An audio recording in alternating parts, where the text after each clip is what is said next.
Bertempat di kediaman pribadinya di Jalan Seruni, Wakil Wali Kota Palembang Fitriyanti Agustinda menerima vaksin COVID-19 dosis ketiga atau vaksin booster. Vaksin yang digunakan vaksin Pfizer. Tahapan proses vaksinasi sama dengan vaksin sebelumnya, di mana Fitriyanti terlebih dahulu harus menjalani screening kesehatan. Sudah dipastikan kesehatan aman lalu disuntik vaksin. Setelah disuntik harus menjalani observasi selama 30 menit. Wakil Wali Kota Palembang Fitriyanti Agustinda mengungkapkan, dirinya mengucapkan terima kasih atas perhatian Dinas Kesehatan terhadap pemerintah. Diharapkan dengan vaksin dosis ketiga ini bisa menambah imun, sehingga bisa melayani masyarakat Kota Palembang lebih maksimal di tengah pandemi COVID-19.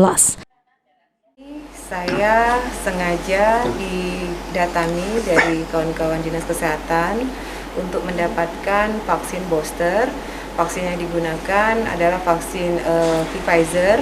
Dan saya tentu berterima kasih sekali, ini adalah bentuk dukungan kepada kami, terutama pemerintah kota, karena dalam hal ini tentu vaksin ini sangat dibutuhkan ya, karena sudah menjalani vaksin yang pertama, vaksin yang kedua, dan ini sudah lebih dari 6 bulan, dan sudah mendapatkan undangan juga, sudah mendapatkan etiket, maka hari ini kita melaksanakan vaksin booster bagi saya secara pribadi.